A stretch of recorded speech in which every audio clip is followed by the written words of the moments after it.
Bem-vindos à sexta aula do Alfabetização sem cartilhas, formando o aluno leitor e escritor. Na última aula, nós começamos a falar sobre o método natural do Brasil, desenvolvido pela professora Heloísa Marinho, já em 1940, lá na década de 40 do século passado. Ela já nos apresentava novas perspectivas para a alfabetização de crianças e que a gente pode até usar na alfabetização de adultos. Alguns princípios, nós terminamos a aula passada falando de alguns princípios do método natural desenvolvido pela professora Heloísa Marinho, né? A leitura e a escrita não como um fim em si mesmo, mas quanto meios do sujeito alcançar o seu pleno desenvolvimento. A livre atividade, né? A escolha livre das atividades pela criança e o trabalho diversificado. Nessa aula nós vamos aprofundar um pouco sobre o que é trabalho diversificado, como é que nós podemos fazer da nossa sala um self-service, onde a criança possa se servir de várias formas e meios de aprender. Lembrando que o ser humano, ele não aprende de uma única forma, nós somos sujeitos singulares. Isso não significa que um é mais inteligente do que o outro, mas que nós temos formas diferentes de aprender e que para algumas pessoas uma forma faz todo sentido e é producente. Outras pessoas não faz sentido. E aí eu fracasso na possibilidade de ensinar essa criança. Então, quanto mais diversidade de atividades eu tenho na minha sala de aula para ofertar a essa criança, mais chances de sucesso eu tenho na minha alfabetização. Então, respeito aos direitos dos outros, variedade nas opções de atividade, atividades curtas, lembra que a gente falava? Que não durem muito tempo, porque isso permite que a criança se reconecte ao que está acontecendo em sala de aula. E a organização cuidadosa dos cantinhos. Nós vamos falar melhor também sobre os cantinhos hoje, tá certo? E o professor como primeiro estímulo, o estímulo afetivo. Bom, hoje nós vamos falar sobre organização e princípios das atividades. Aí. Possibilitar a múltipla escolha, quer dizer, isso foi um princípio desenvolvido também na alfabetização montessoriana, Montessori, lá na década de 20, porque todo esse movimento, gente, que teve origem, né, no chamado movimento Escola Nova, todos esses educadores fizeram parte, né, foram frutos desse movimento.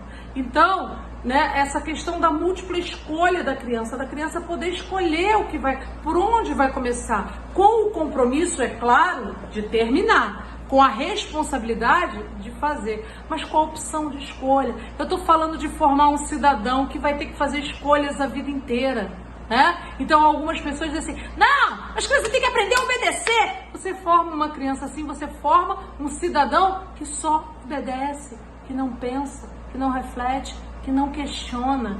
Então a criança, ela tem que ser ensinada desde pequena a fazer escolhas, a ponderar suas escolhas e a se comprometer com as escolhas que faz. Isso é formar o cidadão, certo? Então eu não estou aqui para formar o macaco amestrado, eu estou aqui para formar um cidadão, um sujeito que pensa, que escolhe e se compromete com as escolhas que faz. Tá certo? Bom, estimular a resposta criadora, a resposta criativa, original e inovadora. Chega de cópia, gente. Chega de copiar o passado. Se o passado fosse bom, o mundo seria uma maravilha. Ele é. Tá ruim de ser, né? Tá longe de ser. Então vamos parar de ficar copiando. Vamos criar o novo. Vamos imaginar o novo. É claro que a gente não joga tudo fora, a gente aprende, como vocês viram, eu gosto de história. A gente aprende com a história, mas é para aprender, para criar o novo, para pensar e inovar, tá? Estimular a redefinição dos materiais, quer dizer, estimular que a criança dê novos usos, crie em cima daquilo que você está oferecendo. Permitir que as aprendizagens se realizem em diferentes ritmos e velocidades. Né? Essa coisa de querer fazer da escola uma fábrica de produção, né? Que a esteira não pode parar, tem que tudo ser naquele tempo, copia, tem que ser rápido, tem que ser agora, e a criança acaba fazendo a coisa mal feita, acaba fazendo sem atenção, acaba fazendo, quer dizer, já dizia o ditado, né? A pressa é inimiga da perfeição, e a nossa escola tem muita pressa, e nessa pressa a gente acaba produzindo mal, né? A gente acaba tendo uma produção muito ineficiente, né? Muitas vezes a gente atrapalha, a criança tem o seu ritmo de produção, o seu ritmo de maturação. É claro que eu não estou dizendo que uma criança com 10 anos sem saber ler e escrever, porque é o ritmo dela. Vamos parar de deboche, né, gente? Não é o ritmo dela, é falta de trabalho. Agora, uma criança não é porque ela tem 6 anos que ela tem que despertar assim para leitura e para escrita. Isso é um processo. Isso é um trabalho. Algumas crianças vão se interessar por estar aprendendo a ler e escrever com 4, 5 anos, porque aquilo faz sentido para ela, porque ela quer usar o computador, porque ela quer mandar mensagem no WhatsApp para o pai que mora longe. Cada um tem os seus motivos, cada um tem as suas razões e cada um tem os seus desejos e as suas... ver sentidos e significados que são diferentes de outras crianças. E aí a criança que tem lá seus 4 e 5 anos e só quer brincar, aí ele é imaturo, ele só quer brincar. Ele tem 4, 5 anos. Deixa a criança brincar. Ele tem a vida inteira para aprender a ler e escrever. Tá? E vai ser na brincadeira e vai ser brincando que você vai mostrar para ele como é bacana ler e escrever, como é divertido brincar com as palavras, como brincar com as palavras também é legal. Então, assim, a gente precisa respeitar as pessoas, né? As pessoas, elas não namoram ao mesmo tempo, elas não casam ao mesmo tempo, elas não têm filhos na mesma idade, elas não morrem no mesmo tempo. Então, cada um de nós tem a sua trajetória. Nosso trabalho é estar fazendo essa trajetória ser o mais significativa, o mais interessante, né? O mais rica possível, tá certo? Não é ficar cobrando que a criança, porque tem 5 anos, tem que escrever com tal letrinha, tais coisas e tal. Não, ela não tem que. Depende muito da trajetória dela, depende muito dos contextos sociais e econômicos que essa criança vive, depende muito do desejo, depende muito de quem é essa criança. Se fosse por aí, então todo mundo que tem 50 anos deveria, como eu, ter doutorado. Por que não tem? Porque todo mundo não tem doutorado com 50, eu no caso com 30 e poucos. Então assim, por que não todo mundo? Porque cada um tem a sua história, tem a sua trajetória. Isso não significa que os que escolheram outro caminho sabem mais ou sabem menos. Significa que eles escolheram outro caminho. Então, calma, deixa a criança e vamos ofertar, vamos oferecer, vamos incentivar, vamos dar sentido ao conhecimento sobre leitura e escrita, que eu garanto que ela vai aprender, na verdade, com muito mais complexidade, com muito mais consistência, isso que a gente está chamando de leitura e escrita. Bom, formar o hábito de consulta. Nossa, isso é importante hoje em dia, né? Você vê, Heloísa Marinho falava isso, né? Porque isso tudo sai do trabalho de pesquisa dela. Heloísa Marinho falava isso em 1940. Em 1920, em 1999, né? A gente tinha como princípios para a educação do século XXI, aprender a aprender. É um dos princípios, é um dos pilares da educação da Unesco, né? São 4, para quem não sabe: aprender a aprender, aprender a fazer, aprender a ser e aprender a conviver. São os 4 pilares da educação para o século XXI. E aí a gente olha aqui, em 1943, a professora Heloísa Marinho falando sobre o hábito da consulta. Como isso é importante hoje em dia, né? Você formar o aluno que seja capaz de consultar, de pesquisar. Nessa época nem tinha Google, né? Hoje, mais importante ainda, porque eu tenho que ensinar o meu aluno a separar o joio do trigo, o que é verdade do que é mentira, né? Ou como a gente gosta de usar a expressão alheia, fake news, né? O que é mentira, o que é lorota, o que não tem base, o que não tem fundamento. Então eu tenho que ensinar o meu aluno a consultar, a ser um pesquisador. Formar o hábito da autoverificação da aprendizagem. Uma coisa muito ruim na escola é essa coisa de que eu faço, a professora corrige e tá lá a caneta vermelha, eu nem olho aquilo. Então é uma correção que não adiantou de nada, porque não me forma, né? A única correção que forma o sujeito é aquela que ele pode olhar para o próprio engano, para o próprio equívoco, né? Porque aí ele aprende com o próprio erro. tá? Então essa coisa de professor ficar enlouquecido corrigindo um monte de coisa, tá errado. Quem tem que se corrigir é o aluno. Você tem só que sinalizar, ó, dá uma olhadinha nisso aqui, vai consultar, vê se é isso mesmo que você queria escrever. Aí o meu aluno tem esse hábito e aí eu ensino a ele a se autocorrigir. Eu ensino a ele que não dá para escrever e mandar, como muito aluno meu na universidade faz. Escreve e não revisa. Escreve e manda. Eu faço isso no Facebook, faço, mas aí é Facebook, né? Depois eu edito, né? Mas muitas vezes a gente tem essa pressa, não é? É pressa. Às vezes eu me pego e fico me cobrando isso. Eu falo, gente, por que eu não vi isso antes? Por que eu não revisei antes de apertar o vai, né? Não, a gente escreve e manda. E aí o outro depois que se vire para entender. E aí depois eu fico com raiva porque o outro me entendeu errado. Entendeu errado porque você escreveu mal. Escreveu mal. Não soube se expressar direito pela escrita, senão o outro tinha te compreendido. Então, na verdade, o aluno tem que ser incentivado a se autocorrigir, a olhar, né, para a sua escrita, a não ter vergonha de errar, não ter vergonha de se corrigir, sabe? Então, olha lá, quantas coisas nós temos para aprender com essa mulher, né? Em 1943 ela já falava isso. E hoje a gente continua fazendo isso, né? Escreve um texto, não revisa e manda, seja o que Deus quiser, a professora que corrija, né? E a gente vê alunos chegando na faculdade assim, sabe? Quantas aulas de português teve? Quantas provas de língua portuguesa fez? E não revisa o texto, né? Exercitar a autoavaliação. É isso, eu preciso me comprometer com o meu processo de aprendizado. Não é o outro que me avalia, sou eu que me avalio. Levar ao treino funcional, né? Quer dizer, que tem uma funcionalidade. Conversava com uma mãe preocupada com a sua filha, que na verdade já está no 2º ano e que não domina a leitura e a escrita, mas a escola passava textos para ela copiar em letra cursiva. Já falei de letra cursiva em outro momento, não vou voltar a esse assunto, mas quero falar sobre a cópia, né? A cópia é um exercício mecânico, principalmente para quem não sabe o que está copiando.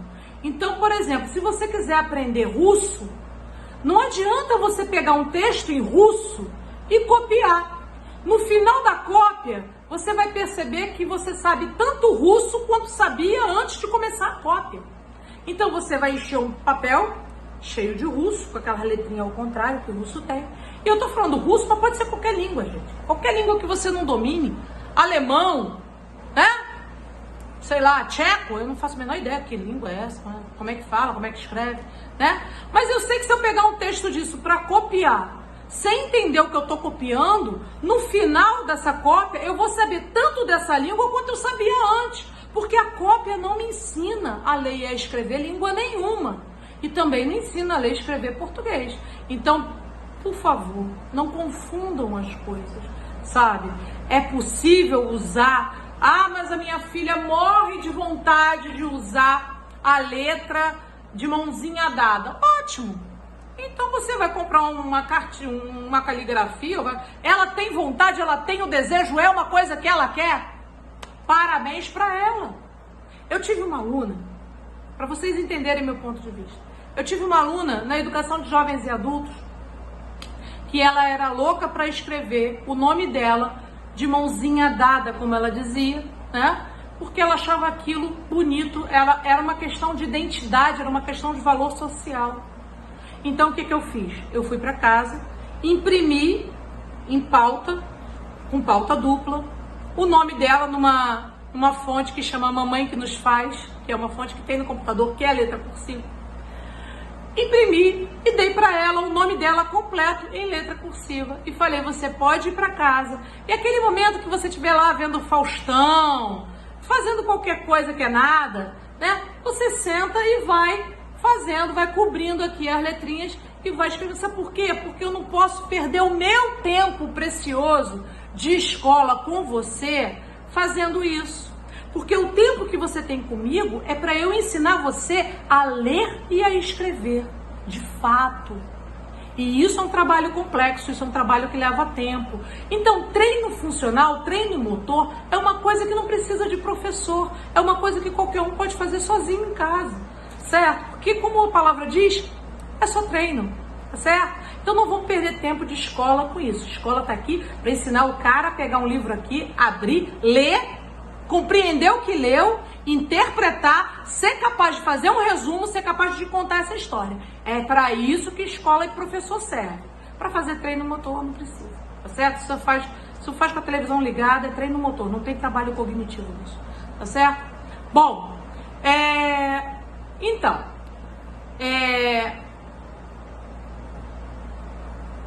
estimular, exercitar a iniciativa individual, estimular perguntas, né? Uma sala de aula silenciosa, uma sala de aula em que o aluno não tem espaço para perguntar, é uma sala de aula que parou de aprender, tá certo?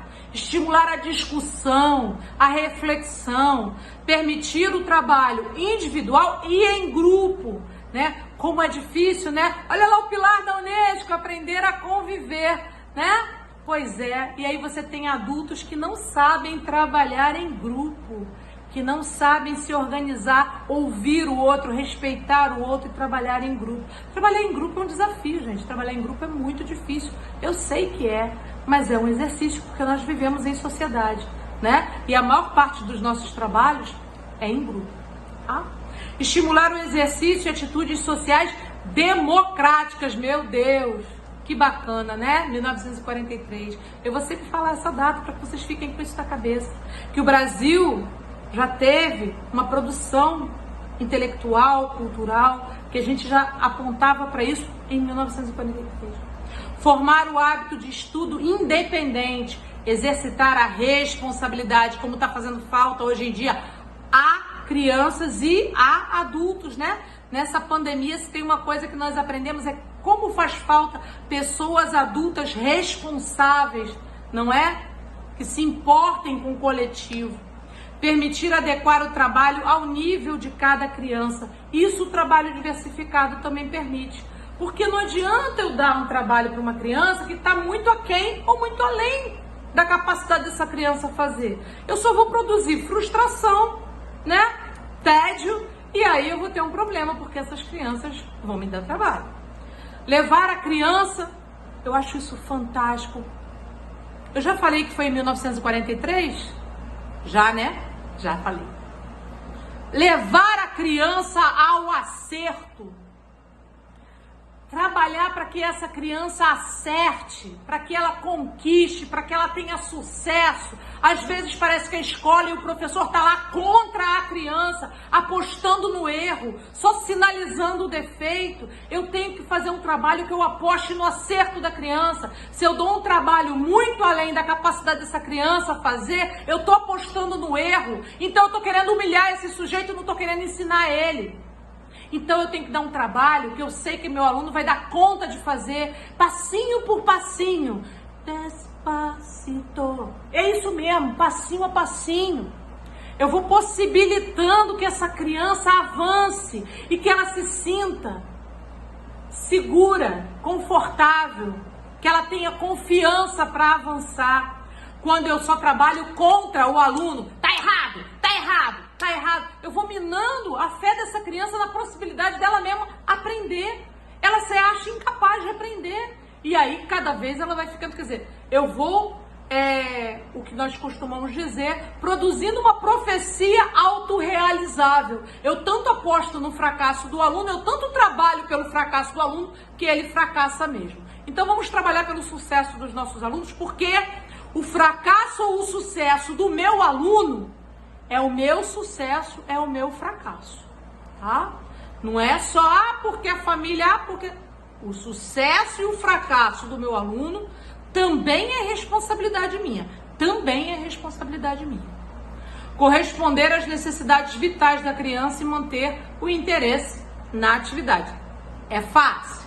Não, é difícil, né? Manter o interesse hoje de qualquer pessoa em alguma coisa por mais de 10 minutos é muito difícil, porque nós vivemos numa sociedade que busca, né, que nos convida, né, a essa desatenção. Então é difícil, mas é um processo possível, né? Com trabalho. A gente tem que ir contando história, tem que ir desenvolvendo concentração, atenção, não pode fazer o trabalho de qualquer jeito, acabou, tá bom, me livrei, vou pro próximo. Não é quantidade que importa, é qualidade que importa, né? Não adianta me dizer que o aluno fez 10 folhinhas, se ele na verdade não entendeu nem 9. Então, é qualidade, não é quantidade. Vamos lá, vamos falar um pouquinho agora da organização do espaço. Tá aí para vocês, é uma sala de pré-escola, como deveria ser uma sala também de ano 1, ano 2. Enfim, eu acho que essa organização da escola em fileiras, igual no século XVIII, é ruim, né? É ruim. E já deu, porque também já está mais ultrapassado, já são outros tempos, enfim. Bom, a Heloísa Marinho, ela, na verdade, o método natural, ele fez muito sucesso na educação infantil. Ele influenciou muito a formação das professoras da educação infantil. E a nossa esperança da década de 80 é que a educação infantil ensinasse tudo isso para o ensino fundamental. Mas não, né? Esse ensino mecânico, né? Essa coisa de prova, veio vindo do ensino médio e acabou descambando na educação infantil. Hoje tem mãe de criança de 2 anos preocupada com o Enem. Sabe nem se o mundo vai estar vivo até o filho fazer Enem, mas está preocupada com o Enem. Bom, organização do espaço. A Heloísa vai propor cantinho da pintura, leitura, biblioteca, assim, ó, uma caixinha, né, com os livrinhos, que as crianças possam pegar o livrinho, folhear o livrinho, manusear o livrinho, contar a historinha para outro, com umas almofadas, né, pra gente deitar, se jogar, deixar o corpo relaxar, tirar um pouco dessa rigidez da escola para poder, né, realmente usufruir do prazer desse espaço, usufruir do prazer da palavra, tá? Mesa, cantinho de pintura a dedo, cantinho de construção, jogos lógicos, jogos de manipulação, cantinho de jogos, né, pedagógicos ou não, nem tudo na escola precisa ser jogo pedagógico. Lembrando que o jogo, só por ser jogo, já ensina um monte de coisa. Quebra-cabeça. O quebra-cabeça desenvolve coordenação, já falei isso, né, a parte para o todo, o todo para a parte. Desenvolve coordenação visomotora, desenvolve coordenação espacial. Então, o quebra-cabeça na sala de aula desenvolve um monte de coisa, não precisa ser necessariamente pedagógico, né? Para ser um jogo que ensina coisas, tá? Cantinho de recorte e colagem, cantinho de dramatização, ela botou boneca, 1943, né, gente? Cantinho da dramatização, cantinho do desenho, da limpeza. As próprias crianças são responsáveis pela organização e limpeza do espaço, isso é muito importante. Cantinho da escolaridade, e aí são aqueles trabalhinhos que a gente, né, as tais folhinhas, né, que a gente tanto gosta. Ah, meu Deus. Bom, aqui vocês vão ter agora a organização do tempo escolar. É um modelo de planejamento. Olha só, que mamão com açúcar, hein? Pois é, não gosto de dar receita não, mas é bom para a gente ter uma ideia, né, para a gente visualizar melhor do que a gente está falando, tá? Então tá aí, atividade de conjunto, né, atividade... Então, vamos lá, atividades diversificadas. Chegou aquela hora, o que é essa maluca tá chamando de atividade diversificada? Bom, vocês já viram que a sala já é organizada em vários cantinhos. Só isso já pode diversificar bastante as atividades. Enquanto eu tenho um grupinho brincando na dramatização. Brincando na dramatização não significa à toa, porque a criança, quando brinca, ela produz textos, ela produz narrativas, e isso é fundamental para a produção de um leitor e de um escritor.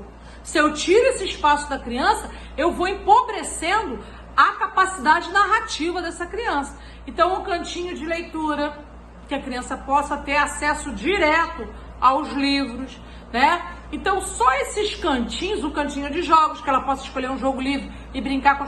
Só isso, né, já são atividades diversificadas. E liberam o professor para dar aquela atenção, aquele olhar mais próximo, aquele olhar mais cuidadoso para aquela criança que está escrevendo, está produzindo um texto, está com alguma dificuldade.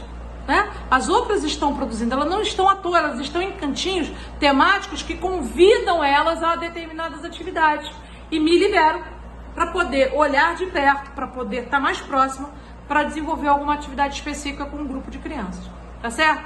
Então, nós podemos ter atividades em conjunto, que são lançar. Ela trabalhava com palavras, tá? No meu caso, não trabalho com textos, mas lançar palavras, planejar atividades dos alunos, apresentar uma nova técnica, tá? Apresentar um novo material. Atividades diversificadas: construção, expressão escrita, leitura, desenho, jogos, dramatização.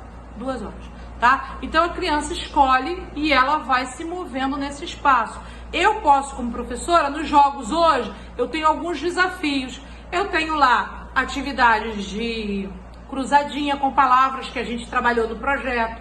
Eu tenho atividade de jogos, né? Caça-palavras com letras móveis. Gente, letra móvel é fundamental. Essa escrita que a criança pode brincar com as letrinhas soltas e ir montando palavras, isso funciona muito, principalmente nessa fase anterior que a gente trabalha com os nomes deles, com os nomes das coisas que eles curtem, tá certo? Então, atividades em conjunto, leitura, contação de história, brinquedos cantados, jogos de salão, tá certo? Então, nós temos aqui, e aí nós temos alguns recursos, atividades, né? A Heloísa e as professoras desenvolveram uma série de recursos que até hoje a gente usa na escola, né? Chamadinha canguru, quem nunca, né? É o famoso quadro de pregas. Antigamente a gente usava muito, hoje já está industrializado. O pessoal faz de EVA, no meu tempo não tinha EVA. Era feito de papel pardo mesmo, né? Mas aquele quadro de pregas onde você vai botando os cartões ficam ali, né? Com os nomes dos meninos e meninas, no caso, na época, né?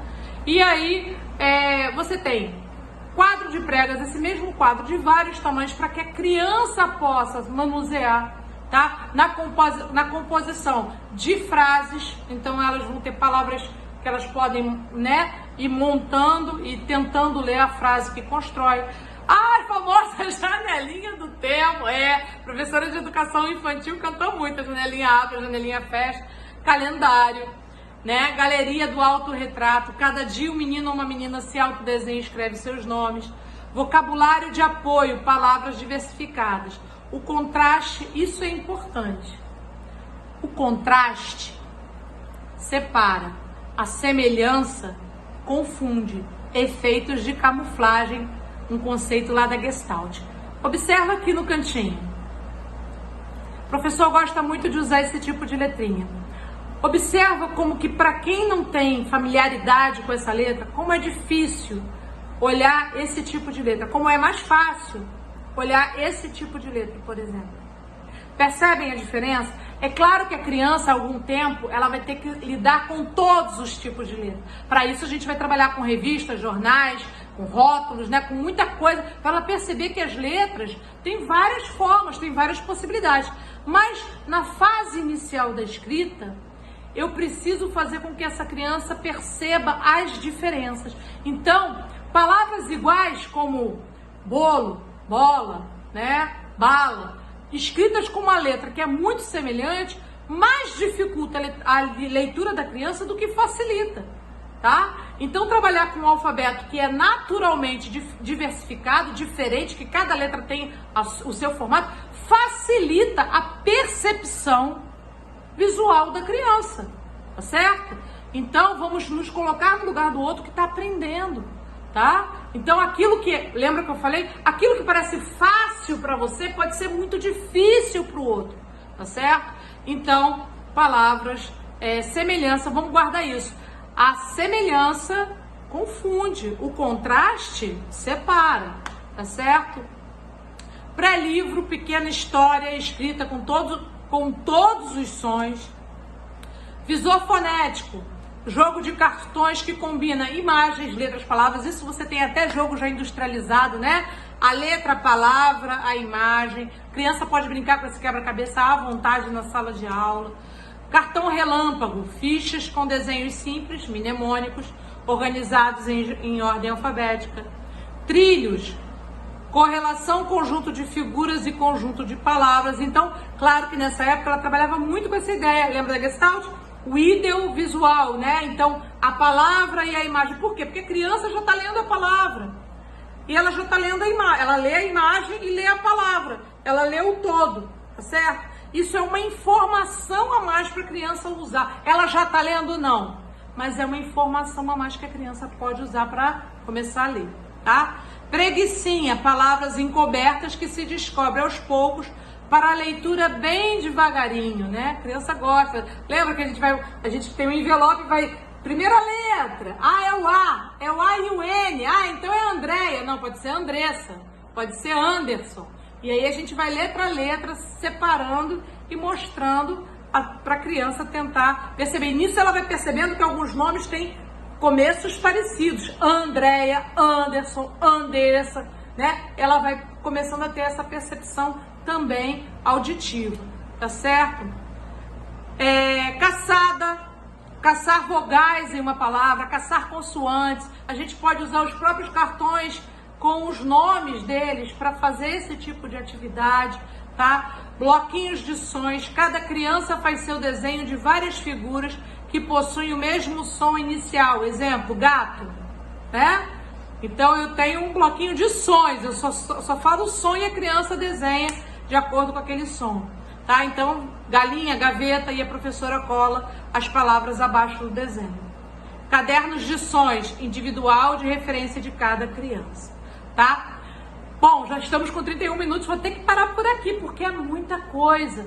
Heloísa deixou várias atividades que a gente pode estar, sim, usando. Claro que ela usava num determinado contexto. Eu sempre vou usar num contexto onde eu parti do texto, parti de um projeto, né? Então, se eu estou trabalhando com as minhas crianças, o projeto animais, eu cantei histórias com animais, trabalhei lá com a Arca de Noé de Vinícius, né? Trabalhei com livros que contam histórias de animais e aí vou trabalhando com os nomes dos animais, tá certo? Então, na próxima aula a gente continua falando sobre o método natural do Brasil, porque ainda tem muita coisa para falar e eu acho que ele contribui bastante com o nosso trabalho.